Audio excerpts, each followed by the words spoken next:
इस कहानी में हमें दिखाया जाता है कि एक जहरीला वायरस फैलने की वजह से पूरी दुनिया के सभी इंसान ज़ॉम्बी में बदल चुके हैं। लेकिन ये कोई आम ज़ॉम्बी नहीं, बल्कि ये इतने तेज हैं कि दौड़ते हुए हवाई जहाज को भी पकड़ सकते हैं। कुछ तो इतने चालाक हैं कि इंसानों से भी हटकर सोच सकते हैं, और कुछ ज़ॉम्बी कई किलोमीटर दूर अपने टारगेट को सूंघने की ताकत से ढूंढ सकते हैं। लेकिन इस खतरे से घिरी हुई दुनिया में अब सिर्फ 2 ही इंसान जिंदा बचे हैं। क्या ये दोनों सरवाइव कर पाएंगे या नहीं, जानते हैं आज की इस वीडियो में। कहानी की शुरुआत में हम एक लड़के को देखते हैं जो अपने कमरे में बैठकर टीवी पर कार्टून देख रहा होता है कि तभी अचानक टीवी का सिग्नल चला जाता है और स्क्रीन पर एक इमरजेंसी रिपोर्ट आने लगती है। ये खबर उस लड़के की मुस्कुराहट छीन लेती है। टीवी में बताया जाता है कि दुनिया भर में एक बहुत ही जहरीला वायरस फैल गया है, जिससे इन्फेक्टेड लोग कुछ मिनटों के अंदर भयानक ज़ॉम्बी जैसे बन जाते हैं। ये वायरस बहुत तेजी से फैलता है और पूरी दुनिया इस वायरस की चपेट में आ चुकी है। टीवी में बताया जाता है कि जो भी ये खबर सुन रहा है वो जल्दी से खुद के लिए कोई सेफ जगह देख ले। लड़का ये सब देख ही रहा होता है कि अचानक ऊपर के कमरे से अजीब तरह की आवाज आती है। वो आवाज सुनकर लड़के के गले में सांसें अटक जाती हैं। लड़का धीरे धीरे ऊपर जाकर देखता है तो पता चलता है कि ये उसकी बड़ी बहन का मजाक था। उसके बाद ये दोनों लड़के अपनी माँ के कमरे की तरफ जाते हैं और वहां जाकर ये देखते हैं कि उनकी माँ बहुत परेशान है। वो अपने हस्बैंड को फोन करके इस सिचुएशन के बारे में बताती है। उसका हस्बैंड जो एक पायलट है वो अपने बच्चों और वाइफ को बताता है कि हर तरफ ये वायरस तेजी से फैल रहा है, इसलिए तुम सब घर पर मेरा इंतजार मत करो और जल्दी से किसी तरह करके इस शहर से दूर निकल जाओ। वो अपने बच्चों से कहता है कि परेशान मत हो, तुम्हें कुछ नहीं होगा, तुम्हारी माँ तुम्हें एक सेफ जगह में ले जाएगी। वो अपने हाथ में पहना हुआ लकी ब्रेसलेट अपने बच्चों को दिखाता है, जो कि ये ब्रेसलेट उसकी बेटी एबिगेल ने बनाया था। ये देखकर एबिगेल बहुत खुश हो जाती है। दूसरी तरफ उनकी माँ जल्दी जल्दी से सामान इकट्ठा कर रही होती है। तभी उन्हें बाहर से चिल्लाने की आवाजें सुनाई देने लगती हैं, इसलिए वो जल्दी से अपने दोनों बच्चों को लेकर घर से बाहर निकल आती है। जैसे ही वो कार में बैठने वाले होते हैं, अचानक एक ज़ॉम्बी उन बच्चों की माँ पर अटैक कर लेता है। डर के मारे एबिगेल जल्दी से कार के नीचे छुप जाती है और अपनी आंखों के सामने अपने छोटे भाई और माँ को ज़ॉम्बी के हाथों मरते हुए देखती है। वो ज़ॉम्बी उस छोटी बच्ची को देख नहीं पाता और वहां से चला जाता है। ये छोटी लड़की डर से कांप रही होती है कि तभी वो देखती है कि उसकी माँ भी एक ज़ॉम्बी बन चुकी है। लड़की की माँ अपनी बेटी को देखकर उसकी तरफ बढ़ने लगती है। इससे पहले कि वो अपनी बेटी को मार पाती, ठीक उसी समय पर एक अंकल फरिश्ते की तरह आकर एबिगेल की माँ को मार देता है और एबिगेल को बचा लेता है। थोड़ी देर बाद वो देखते हैं कि एबिगेल का छोटा भाई भी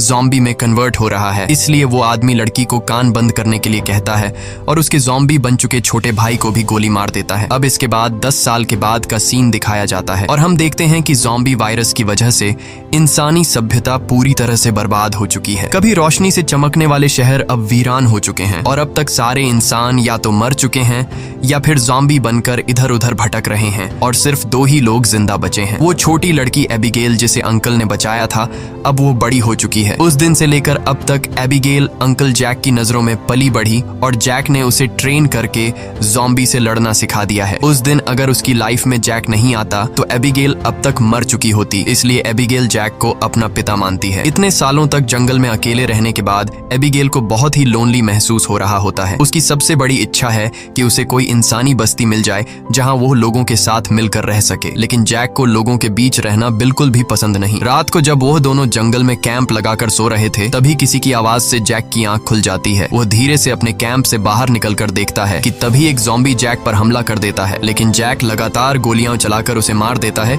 और एबिगेल भी वहां पर पहुंच जाती है। इन दोनों को पिछले 10 सालों से जंगल में ज़ॉम्बीज का शिकार करते हुए इतना एक्सपीरियंस तो हो गया था कि ज़ॉम्बी झुंड बनाकर एक साथ मिलकर रहते हैं। वह समझ जाते हैं कि आसपास और भी जरूर ज़ॉम्बीज होंगे, इसलिए वो जल्दी यहाँ से निकलने की तैयारी करने लगते हैं और घोड़े पर बैठकर निकल जाते हैं। तभी रास्ते में उनके घोड़े हिनहिनाने लगते हैं। जैक समझ जाता है कि खतरा नजदीक है। दोनों चारों तरफ देखते हैं तो दूर एक जीप ज़ॉम्बी से गिरी हुई दिखाई देती है, जहां एक नॉर्मल इंसान खुद को ज़ॉम्बी से बचा रहा था। अब वैसे भी दुनिया में इंसान बहुत ही कम बचे थे, इसलिए अब इन दोनों को हर हाल में उस आदमी को ज़ॉम्बी से बचाना था। जैक एबिगेल के निशाने का टेस्ट भी लेना चाहता था, इसीलिए वो एबिगेल से कहता है कि तुम इस आदमी को बचाओगी ताकि पता चले कि वह पूरी तरह से ट्रेन हो चुकी है या नहीं। जैक उसे कहता है कि सुकून से टारगेट को निशाने पर करो और फिर उसे शूट कर दो, लेकिन एबिगेल जल्दबाजी में गोली चला लेती है, जिससे वो गोली गोली ज़ॉम्बी के साथ साथ उस सर्वाइवर को भी लग जाती है। यह देखकर जैक एबिगेल पर काफी गुस्सा करता है, जिसके बाद वो दोनों इंसान के पास जाते हैं। वो देखते हैं कि यह आदमी अब बच नहीं सकता, इसलिए जैक उसे खुद ही मार देता है ताकि अगर उसे ज़ॉम्बी ने काटा हो तो वो दोबारा जिंदा न हो जाए और हमारे लिए खतरा न बने। उसके बाद वो दोनों उस मरे हुए आदमी की कार से जरूरत की सारी चीजें लेने लगते हैं। जैक मरे हुए आदमी के जूते ले लेता है और जैसे ही वह उन जूतों को पहनता है तभी वहां मरे हुए आदमी के और साथी भी आ जाते हैं और बहुत सारे हथियारबंद लोग उन्हें घेर लेते हैं। एक बंदा जब मरे हुए इंसान के जूतों को जैक के पैरों में देखता है तो उन्हें शक होने लगता है कि उन्होंने सामान लूटने के लिए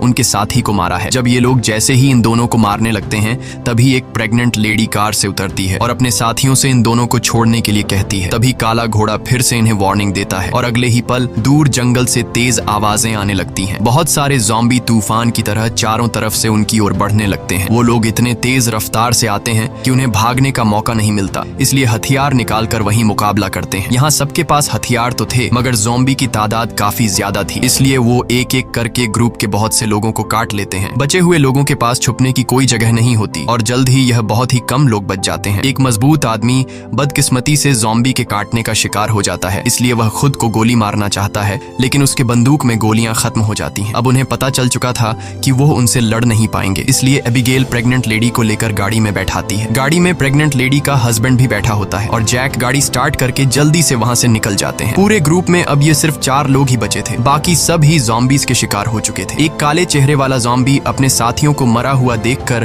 बहुत ज्यादा गुस्सा हो जाता है। उधर ये चारों ज़ॉम्बीज से जान छुड़ाकर गाड़ी में सफर कर रहे होते हैं। रास्ते में जैक पीछे बैठी लेडी से पूछता है कि तुम हो कौन और यहाँ क्या कर रहे थे। पूछने पर पता चलता है कि यह बचे हुए लोग शिप टाउन नाम की जगह पर जाना चाहते थे जहाँ पर सेफली इंसान रहते हैं। वहाँ जरूरत की तमाम फैसिलिटीज हैं और हम सब वहाँ जाकर एक नॉर्मल जिंदगी गुजारना चाहते थे। ये सुनकर एबिगेल बहुत खुश होती है क्योंकि यही तो वो जगह है जहाँ वह हमेशा से जाना चाहती थी। जिस पर जैक ने कहा कि यहाँ पर कोई भी ऐसी कॉलोनी वगैरह नहीं है, मैं पिछले 10 सालों से यहाँ वहाँ भटक रहा हूँ, मुझे तो कोई ऐसी कॉलोनी नहीं दिखाई दी। तभी अचानक बीच रास्ते में उनकी गाड़ी खराब हो जाती है। इस दौरान प्रेग्नेंट लेडी का हस्बैंड बाहर निकलता है जिसका नाम डेविड है। वह उनसे कहता है कि मैं एक मैकेनिक हूँ और मैं इसे ठीक कर सकता हूँ, लेकिन औजार न होने की वजह से गाड़ी ठीक नहीं हो पाती, इसीलिए यह लोग गाड़ी को यहीं पर छोड़कर पैदल सफर करने लगते हैं। कई किलोमीटर सफर करने के बाद वह लोग एक वीरान सोसाइटी में पहुंच जाते हैं। यहाँ ऊंची इमारतें अभी भी खड़ी हैं लेकिन हर तरफ मौत की शांति छाई हुई है। ये लोग सबसे पहले इस जगह की अच्छी तरह से जांच भी करते हैं। जब उन्हें कोई खतरा महसूस नहीं होता तो यह लोग रात यहाँ गुजारने का फैसला करते हैं। रात को वह लोग आग जलाकर खाना पकाते हैं। एबिगेल शिप टाउन नाम के उस जगह पर जाने के लिए बहुत बेताब थी। वह उस प्रेग्नेंट औरत से उस जगह के बारे में बातचीत करने लगती है। प्रेग्नेंट औरत उससे बताती है कि हमारा पहले से उस शिप टाउन में रहने वाले लोगों के साथ रेडियो पर कांटेक्ट हो चुका है। वह एक बहुत ही खूबसूरत जगह है जहां हम आजादी से रह सकते हैं। ये बातें सुनकर एबिगेल की आंखों में चमक उठी। दूसरी तरफ जैक बाहर चारों ओर जाल बिछा देता है ताकि अगर वह लोग सो भी जाए तो खतरा करीब होने पर फौरन पता चले। जैक अंदर आकर एक मैप निकालता है और सबको समझाता है कि वो मेगन और डेविड को कुछ दूर तक पहुंचाएगा और उसके बाद दोनों अलग अलग रास्ते पर चले जाएंगे। लेकिन एबिगेल जैक के इस फैसले से खुश नहीं थी। वह जैक के पास जाकर उससे बहस करती है कि डेविड अपनी प्रेग्नेंट वाइफ को उस जगह तक सेफली नहीं पहुंचा पाएगा, इसलिए हमें उनके साथ चलना चाहिए। जैक कहता है हमें समझदारी से काम लेना चाहिए। देखो, जहां लोग ज्यादा होते हैं वहां पर खतरा भी ज्यादा होता है। लेकिन एबिगेल जैक के इस फैसले से नाराज होकर चली जाती है। हालांकि दोनों को ये नहीं पता होता कि वह काले चेहरे वाला ज़ॉम्बी उनकी गाड़ी को सूंघते हुए वहां तक पहुंच चुका है। अगली सुबह एबिगेल छत पर बैठकर अपने बचपन की फोटोज देख रही होती है कि अचानक नीचे पेड़ों से सरसराहट की आवाज आती है। वह समझ जाती है कि ज़ॉम्बी अंदर आ गए हैं और सबको वार्निंग देने के लिए नीचे दौड़कर जाती है कि तभी रास्ते में एक ज़ॉम्बी भी उसके पीछे लग जाता है। एबिगेल खुद को बचाते हुए ऊपर सीढ़ियों पर चढ़ने लगती है और पीछा करने वाले ज़ॉम्बी को झटका देते हुए नीचे गिरा देती है। लेकिन इस चक्कर में उसका बैलेंस बिगड़ जाता है जिससे वह भी नीचे गिरने वाली होती है। लेकिन तभी जैक ने वक्त पर आकर उसे बचा लिया। थोड़ी देर बाद काले चेहरे वाला ज़ॉम्बी अपने साथियों के साथ वहां पहुंच जाता है क्योंकि उसे पता चल जाता है कि उनका साथी कहां पर मरा है। लेकिन वह पहले से बिछाई गई जाल में फंस जाते हैं जिसमें काफी सारे ज़ॉम्बी मारे जाते हैं। जैक धमाके की आवाज सुनकर समझ जाता है कि ज़ॉम्बी का झुंड उस जगह तक पहुंच गया है जहां हम कल रात ठहरे थे और ज़ॉम्बी अभी तक उनका पीछा कर रहे हैं। लेकिन अच्छी बात यह थी कि ये लोग उस जगह को छोड़कर वहां से आगे निकल चुके थे। तभी रास्ते में एबिगेल को याद आता है कि थोड़ी दूर पर एक छोटा सा हवाई अड्डा है जहां पर मेरे फादर काम किया करते थे। शायद वहां कुछ हवाई जहाज बचे हों जिससे हम आसानी से शिप टाउन तक पहुंच सकते हैं। लेकिन जैक कहता है कि अगर हम एयरपोर्ट गए तो वह एक खुली जगह जगह है और अगर वहाँ ज़ॉम्बीज ने घेर लिया तो वहाँ हमारे पास जान बचाने का कोई रास्ता नहीं होगा और मुश्किल है कि हमें वहाँ एरोप्लेन भी मिल जाए। लेकिन एबिगेल के बार बार कहने पर वह वहाँ जाने के लिए मान जाता है, जिसके बाद ये लोग एयरपोर्ट आ गए, लेकिन यहाँ पर कोई भी एरोप्लेन नहीं था। जैक कहता है, देखा, मैंने कहा था यहाँ पर कोई भी एरोप्लेन नहीं होगा। लेकिन जब वह लोग वहाँ पर एक छोटे से गराज में पहुंचते हैं तो गराज का दरवाजा खोलते ही लकीली वहाँ उन्हें एक छोटा एरोप्लेन मिल जाता है। ये देखकर ये लोग बहुत खुश हो जाते हैं क्योंकि अब उनका शिप टाउन तक पहुंचने का रास्ता आसान हो गया। लेकिन ये हवाई जहाज बहुत दिनों से इस्तेमाल नहीं हुआ था, इसलिए मैकेनिक डेविड कहता है कि उसे ठीक करने की जरूरत है। ज्यादा नहीं, मैं उसे 10 से 15 मिनट के अंदर ठीक कर दूंगा। जब तक डेविड एरोप्लेन को ठीक करता तब तक जैक और एबिगेल एयरपोर्ट में कुछ काम की चीजें ढूंढने लग जाते हैं। तभी डेविड दूरबीन से देखता है कि दूर से बहुत सारे ज़ॉम्बीज आ रहे हैं जो बहुत जल्द एरोप्लेन तक पहुंच जाएंगे। वह लोग दौड़ कर आते हैं और उन दोनों को वार्न करते हैं कि हमें जल्दी से एरोप्लेन को स्टार्ट करना होगा, नहीं तो ज़ॉम्बी यहाँ पहुंचकर हमें मार देंगे। एबिगेल जल्दी से पायलट की सीट पर बैठ जाती है, वहाँ पर मौजूद बुक्स को रीड करती है। उसके फादर पायलट थे, इसलिए उसने अपने फादर से एयरप्लेन को कंट्रोल करने की थोड़ी बहुत जानकारी सीखी थी। और जैक ज़ॉम्बीज को शूट करके उन्हें रोकने की कोशिश करता है। एबिगेल जैसे तैसे करके एरोप्लेन को स्टार्ट कर लेती है, लेकिन तब तक बहुत देर हो चुकी थी। वहाँ बहुत सारे ज़ॉम्बी रनवे तक पहुंच जाते हैं। उनकी रफ्तार काफी तेज थी और उनमें से एक ज़ॉम्बी एरोप्लेन के दरवाजे तक पहुंच भी जाता है, लेकिन जैक उसे गोली मारकर एरोप्लेन को उसे छुड़ा लेता है और एबिगेल जहाज के कंट्रोल को समझ जाती है। इस तरह से ये लोग जहाज को टेक ऑफ कर लेते हैं। हवाई जहाज में बैठे सभी लोग बहुत खुश हैं क्योंकि वो जल्द ही सीधे शिप टाउन पहुंच जाएंगे। लेकिन ये खुशी थोड़ी ही देर की मेहमान थी। जैसे ही ये लोग थोड़ा सा आगे गए तो अचानक जहाज के इंजन में से धुआं निकलने लगा क्योंकि ये जहाज पिछले 10 सालों से हवा में सफर नहीं कर पाया था, इसीलिए इसका इंजन ब्लास्ट हो जाता है और प्लेन नीचे की तरफ जाने लगा। जैक समझदारी से काम लेते हुए एरोप्लेन का एक पेड़ में क्रैश लैंड करता है, जिससे उन्हें थोड़े बहुत चोट तो आ जाते हैं पर इनकी जान बच जाती है। प्लेन तो अब इस्तेमाल लायक नहीं बचा था, इसलिए अब उन्हें दोबारा फिर से पैदल सफर करना पड़ेगा। काफी दूर तक पैदल चलने के बाद वो लोग एक सुनसान रेलवे स्टेशन तक पहुंच जाते हैं। रात हो चुकी थी। ये लोग आसपास खतरा चेक करते हैं। जब उन्हें कोई भी ज़ॉम्बी नहीं नजर आता तो ये लोग यहीं पर रात गुजारने का फैसला कर लेते हैं। वो लोग मैप पर अपना लोकेशन देखते हैं, जिससे उन्हें पता चलता है कि अब ये लोग शिप टाउन से सिर्फ 2 दिन की दूरी पर हैं। यहाँ वो प्रेग्नेंट लेडी जैक के पास आती है और जैक का शुक्रिया अदा करती है। वो जैक से कहती है कि अगर तुम ना होते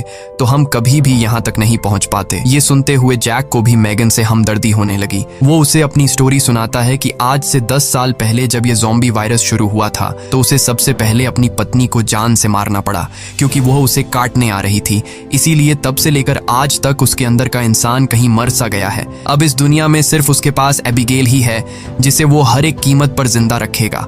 और जैक मैगन से ये भी कहता है कि अब उसका इरादा बदल चुका है। मैं अब सबसे पहले तुम्हें शिप टाउन तक पहुंचाऊंगा, जिसे सुनकर मैगन बहुत खुश हो जाती है। दूसरी तरफ हम देखते हैं कि मैगन का हस्बैंड डेविड अपने सर पर गन रखकर खुद को मारने की कोशिश करता है। दरअसल उसके पैर में एक ज़ॉम्बी ने काट लिया था, लेकिन अभी तक डेविड ज़ॉम्बी नहीं बना था क्योंकि वो घाव बहुत ही छोटी है, इसीलिए उसके ज़ॉम्बी बनने की रफ्तार काफी स्लो चल रही है। अब उसने फैसला किया कि वो अपनी पत्नी मैगन को इस शिप टाउन तक पहुंचाकर खुद को उससे दूर कर लेगा। अगली सुबह ये चारों फिर से अपना सफर जारी रखते हैं। तब रास्ते में जैक को डेविड की हरकतें कुछ अजीब लगने लगती हैं। जैक समझ गया कि ये इन्फेक्टेड है, इसीलिए वह उसे पकड़कर एक खाली जगह में ले जाता है जहां उसकी वाइफ और एबिगेल नजर नहीं आती। वो डेविड की पैंट को ऊपर करता है और उसे ज़ॉम्बी का काटा हुआ निशान नजर आ जाता है। अब जैक को ये बात कंफर्म हो चुकी थी कि डेविड जल्द ज़ॉम्बी बनने वाला है। जैक उससे कहता है कि बताओ तुम खुद से मरना पसंद करोगे या फिर मैं मारूं। डेविड कहता है मैं किसी को नुकसान नहीं पहुंचाऊंगा और अगर ऐसी नौबत आ भी गई तो मैं खुद को ही मार दूंगा। इसीलिए वो डेविड को छोड़ देता है। चलते चलते रात हो जाती है और आगे उन्हें एक घर दिखाई देता है। जैक बंदूक तान कर आगे बढ़ने लगता है। तभी अचानक एक तेज लाइट चमकती है और उन्हें स्पीकर के जरिए से कहा जाता है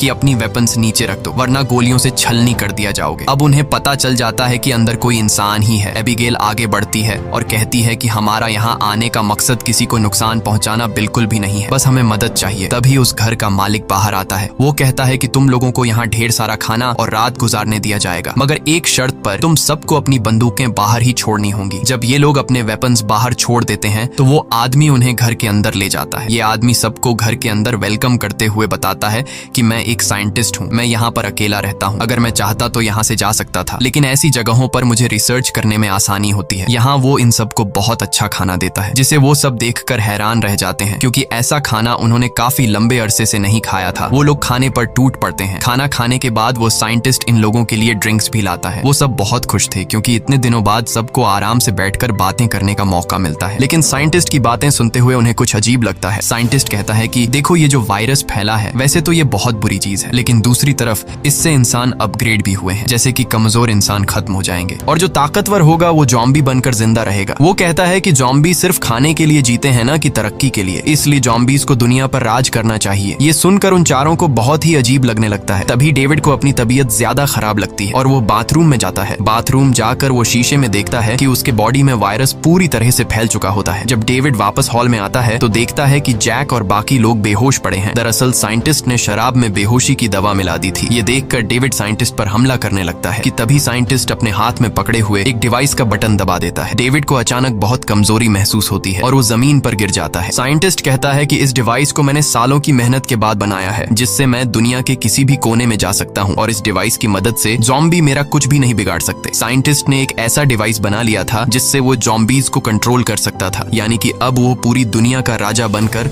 सबको अपने इशारों पर नचवाएगा। उसके बाद डेविड बेहोश हो जाता है और जब डेविड को दोबारा होश आता है तो वो देखता है कि उसे और उसके साथियों को बांध दिया गया है और अब साइंटिस्ट उन चारों पर एक्सपेरिमेंट करने वाला है। ये सब करने के बाद साइंटिस्ट कहता है कि क्या तुम लोग मेरी वाइफ से मिलना चाहोगे। उसके बाद हम साइंटिस्ट की वाइफ को देखते हैं जो कि एक ज़ॉम्बी थी और साइंटिस्ट ने उसे पिंजरे में बंद कर रखा था और वो इंसानों को पकड़कर उसे खिलाता था। ये डिवाइस भी साइंटिस्ट ने अपनी बीवी पर एक्सपेरिमेंट करके बनाई थी। साइंटिस्ट जब पिंजरे का दरवाजा खोलता है तो उसकी वाइफ सबसे पहले उसी पर अटैक करने लगती है, लेकिन साइंटिस्ट उसे कंट्रोल करके उन चारों की तरफ भेज देता है। वो जैक पर हमला कर देती है, लेकिन वो उसे लात मारकर पीछे धकेल देता है। लेकिन तभी डेविड वायरस की ताकत से रस्सी तोड़ देता है और अपने बाकी साथियों को भी छुड़ा देता है। घर का मालिक खतरा भांपकर तुरंत भाग जाता है। उसके बाद वो चारों भी अपना सामान लेकर जल्दी से बाहर निकल आते हैं। लकीली बाहर उन्हें साइंटिस्ट की गाड़ी मिलती है और ये चारों उसी में बैठकर जंगल की तरफ निकल जाते हैं। लेकिन साइंटिस्ट हार नहीं मानने वाला था। वो अपने डिवाइस के जरिए ज़ॉम्बी के झुंड को कंट्रोल करके उनका पीछा करवाता है। जैक गाड़ी की स्पीड को बढ़ाकर ज़ॉम्बीज को काफी पीछे छोड़ देता है, लेकिन आगे का रास्ता बंद था। अब उनके पास पैदल जाने के अलावा और कोई चारा नहीं है। थोड़ा सा आगे पैदल चलने के बाद ज़ॉम्बी दोबारा उन तक पहुंच जाते हैं। डेविड जान जाता है कि उसके पास ज्यादा वक्त नहीं है, वो कुछ ही देर बाद ज़ॉम्बी बन जाएगा, इसलिए वो उन लोगों से आगे बढ़ने को कहता है और खुद पीछे रहकर ज़ॉम्बी को रोकने का फैसला करता है। लेकिन उसकी वाइफ उसे जाने नहीं देना चाहती थी, जिस पर डेविड कहता है कि तुम्हें हमारे बच्चे के लिए जिंदा रहना होगा और ये सब मैं अपने आने वाले बच्चे के लिए कर रहा हूँ। उसके बाद डेविड ज़ॉम्बी से लड़ पड़ा और बड़ी बहादुरी से उनका सामना करने लगा। काफी देर तक वो ज़ॉम्बी उसको रोक लेता है और उसके साथी ज़ॉम्बी से काफी दूर चले जाते हैं, लेकिन तभी एक ज़ॉम्बी आकर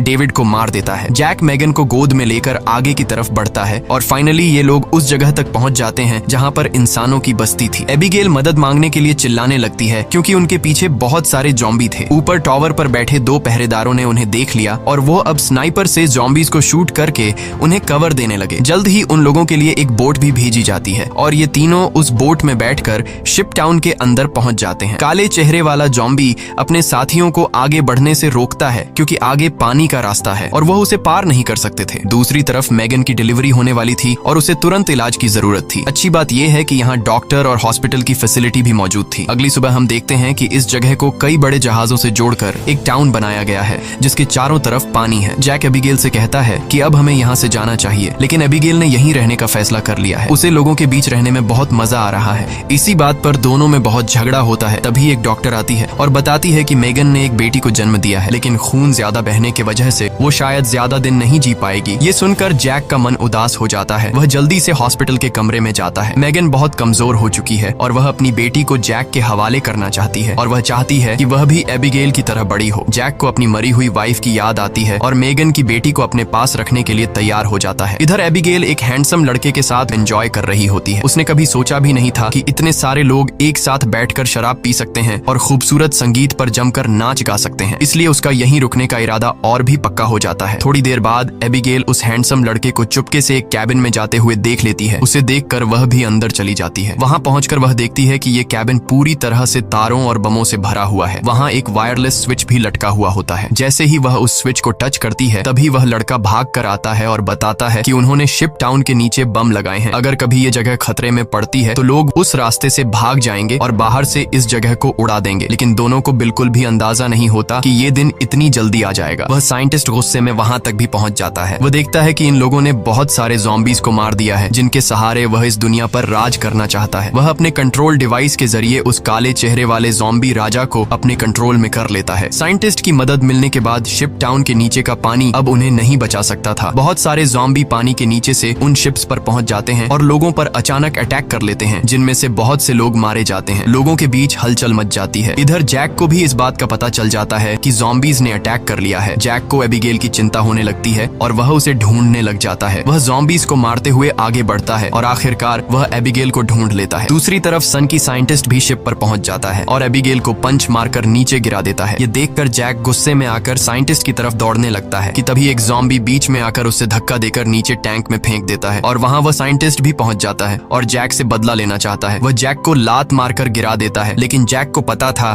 कि साइंटिस्ट से लड़ना फुदूल है, इसीलिए वह साइंटिस्ट पर हमला करके उसके हाथ में लगे डिवाइस को दीवार से मारकर तोड़ देता है। अब साइंटिस्ट के पास ज़ॉम्बीज़ को कंट्रोल करने की पावर नहीं रही, जिसके बाद बूढ़ा साइंटिस्ट जल्द ही ज़ॉम्बी का शिकार बन जाता है। अच्छी बात यह थी कि इस कैंप में पहले से ही भागने का रास्ता बना हुआ था। बहुत सारे बचे हुए लोग सुरंग के रास्ते नदी के दूसरे किनारे पर पहुंच जाते हैं। जब वह बम चालू करने वाले होते हैं तो वह हैंडसम लड़का बटन नहीं दबाता, क्योंकि एबिगेल अभी भी शिप पर है। अब जैक और एबिगेल बाहर की तरफ भागने लगते हैं, लेकिन पीछे से ज़ॉम्बी राजा एबिगेल को पकड़ लेता है। तभी जैक तेजी से उस ज़ॉम्बी को लकड़ी से सर पर मार देता है, जिससे वह पीछे गिर जाता है। अचानक एबिगेल की नजर गलती से उस ज़ॉम्बी राजा के हाथ में बंधे ब्रेसलेट पर पड़ती है। ये वही ब्रेसलेट था जो उसने बचपन में अपने हाथों से अपने पिता के लिए बनाया था। वह समझ जाती है कि ये ज़ॉम्बी उसके पिता हैं, लेकिन अब वह इंसान नहीं बल्कि ज़ॉम्बी बन चुका था। यहाँ पर जैक उसे हाथ से पकड़कर जबरदस्ती खींचकर भागने को कहता है। वह हैंडसम लड़का दोनों को भागते हुए देखकर तुरंत वायरलेस रिमोट का बटन दबा देता है और पूरा शिप टाउन राख में बदल जाता है। हालांकि इन सब की लड़ाई भी खत्म नहीं हुई थी। कैंप का सरदार अपनी गर्दन पकड़कर आता है, क्योंकि लड़ाई में उसे ज़ॉम्बी ने काट लिया था। वायरस के फैलने से पहले ही काले चेहरे वाले ज़ॉम्बी ने उस पर हमला कर दिया। हैरानी की बात यह थी कि ज़ॉम्बी राजा भी धमाके में बच गया था। जैक तुरंत दौड़कर उस ज़ॉम्बी राजा से लड़ने लग जाता है, लेकिन जैक ज़ॉम्बी राजा के सामने कमजोर पड़ रहा था। इसीलिए एबिगेल जमीन से बंदूक उठाती है और ये जानते हुए भी कि सामने खड़ा ज़ॉम्बी राजा उसका पिता है, लेकिन वह उसे पालने पोसने वाले जैक को मार रहा था।